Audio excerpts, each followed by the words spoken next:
Without further ado, let's jump into the recap. Now, for anyone that is on this recap video for the first time, I'm not always talking to a stuffed animal. I usually have a co-host, and we like to give an in-depth recap of the episode before jumping into our in-depth discussion and theory crafting portion on these episodes.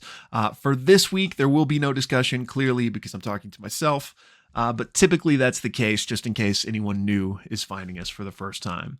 But yeah, without further ado, let's get into this recap of episode, let me pull up my notes here, episode 72 of Critical Role Campaign 3, Phantasmal Parlay. So, we pick up with the party arriving to the beach and basically still trying to hash out their exact plan. Chetney decides to whittle a copy of the compass just in case, to have that as like a prop or a negotiating device.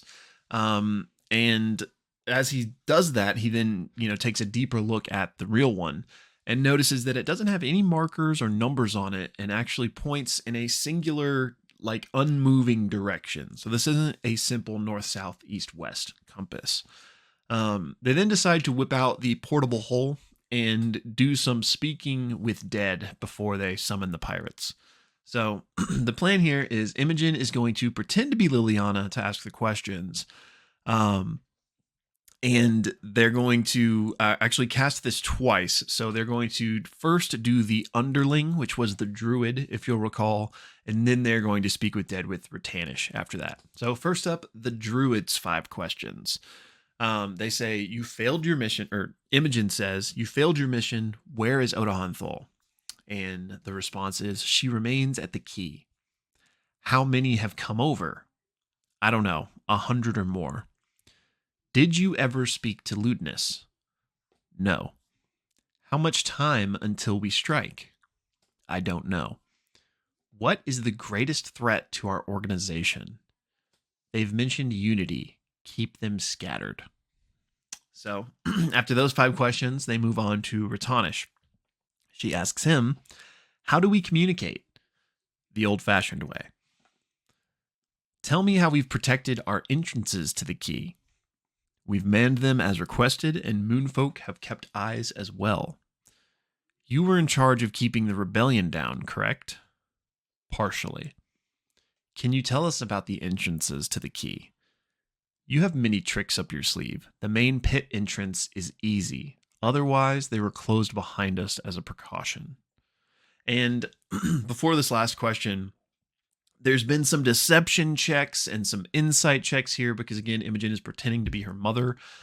So on these deceptions and insights, Fern actually gets a whisper, and she reveals that Ratanish knows something is up. So for the final question, Imogen just rips his head from his corpse and asks what happened to the wizard and the monk. And Ratanish says, probably dead.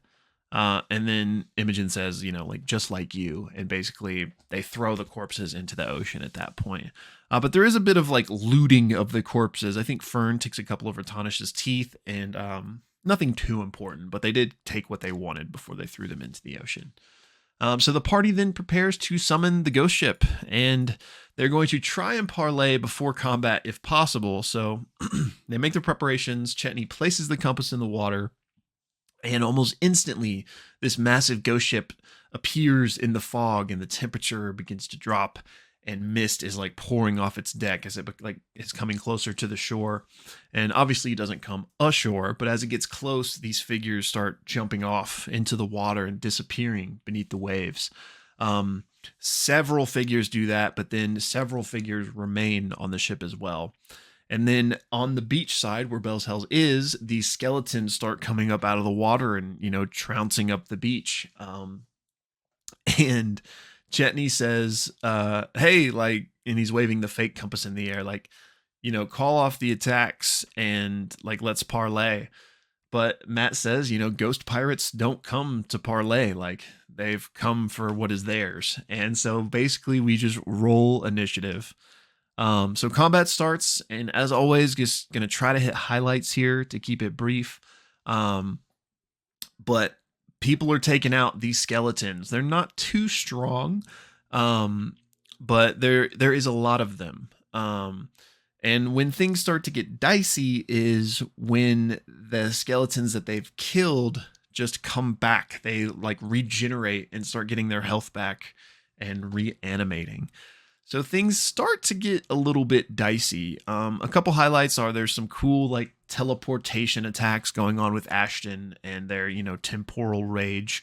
Laudna amidst this combat is still attempting to parlay.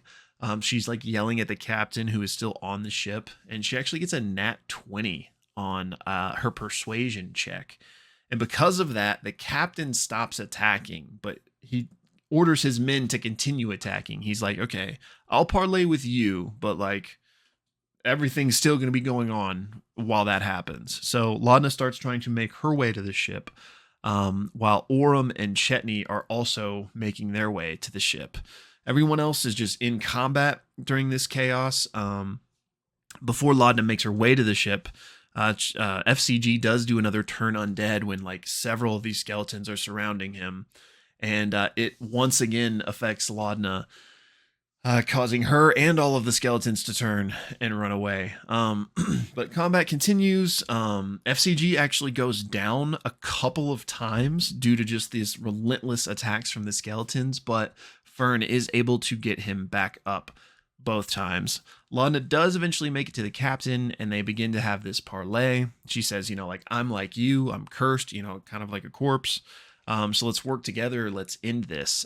She fails the persuasion check in this moment, though. So the captain's like, well, you're going to have to do better than that. Like, what can you offer me in addition to my compass, which you have? So she ultimately offers up Chetney's possessed sword, Grastachar. And this next persuasion roll is better. So the pirate is like, you know what? Sure, you hand me over the compass and the sword, then we will in exchange give you passage. So reluctantly, Chet does hand over the sword to the captain, and that's where we go to break on the first half. So for the second half, Laudna fills in Bell's Hells, and combat has stopped. The captain has ordered everyone to stop. So Laudna's like, hey, I parlayed with this guy. We're all cool now, so like, come get on the ship. So the two parties introduce themselves. So we obviously have Captain Novos, but then we have first mate Woders. I don't remember if I'm saying that right. Navigator Cyrilla, and the rest of the crew: Jamal, Odo, Peters, Bruda, Vandalo, the Wits twins, Carmilla, Sanjay, and Kyle.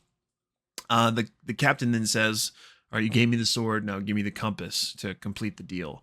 And there's a bit of back and forth here where Laudna's like, I'll give you the compass after, you safely transport us. But the captain's like, nope, compass now. So they ultimately do give the compass now. And the captain says, find quarters wherever you can on the ship. This journey will take 3 days. So they set sail, and just, there's a few conversations that happen. Fern asks when Novos passed away. He says it was decades ago, but he's not really forthcoming with too much other information than that. He won't tell them what his compass points to, and they ask him, well, do you know what's going on in the real world, like with Brutus and Predathos, essentially, is what they're getting at. And he's unaware. He has little care for what's going on top of, being unaware in the first place. And they ask him, well, what would happen if your god, the god that reanimated you as these skeletons, what if he went away? And the captain's not too concerned about it. He's like, it's less about me worshiping that entity and more of I had to have an entity to come to in a dark moment. And so I chose the Strife Emperor, whose philosophy I agreed with. So the captain then kind of leaves to go talk to Grazi, actually, and I think go to his quarters. So the rest of the party has some downtime on the ship. FCG identifies some boots that the party's been hanging on to in the portable hull for a while, and they find out that they are boots of speed. And there's a long kind of discussion here about who these boots should go to, but ultimately Chetney gets them after trading Ashton his ring that Deanna gave him for them. So Ashton walks away with the ring, Chetney walks away with the boots of speed. Ashton has a small chat with Cyrilla, the navigator, and it's actually a really good conversation. They talk about anger and the gods, and as the ship's navigator, Ashton asks her about the moon and Ruidus, and she reveals that, yeah, like I haven't seen the moon for weeks, but I haven't told anybody. So it makes a lot of sense to her when Ashton kind of fills her in on what's going on. Belzels then goes below deck and starts to mingle with the rest of the crew. They find out that they're from all over the world, but mostly Wildmount. And Sanjay is actually playing a violin, and Oram asks, do you take requests? Have you ever heard of Scanlan Shorthalt? And he says, of course, who hasn't?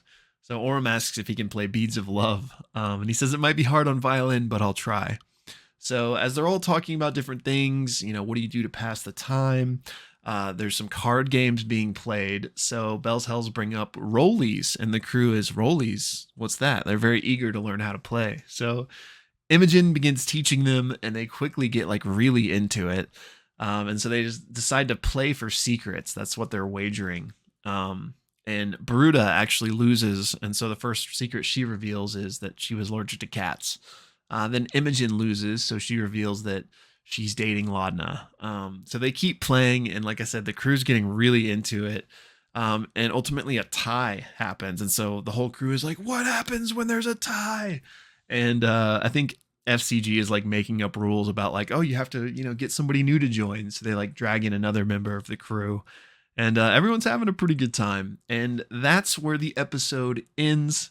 Episode again, 73 of campaign 3, Phantasmal Parlay. So, well, I was about to launch into my normal spiel about check out the discussion, but again, we won't be having a discussion portion this week. So yeah, I guess just thanks for sticking around for the recap for those of you that did, and hopefully we are back to our normal scheduled programming come next episode. But as always, please let me know your thoughts in the episode, in the comments, because since we didn't get to have the normal discussion, I would love to discuss with you guys. So if there's anything like you really wanted to talk about this episode or explore, or, whatever, let me know in the comments or in the Discord. And again, there will be a link down below to join that Calamity Rewatch this Sunday, 7:30 p.m. Central Time. Would love to have you there. Until next time, y'all.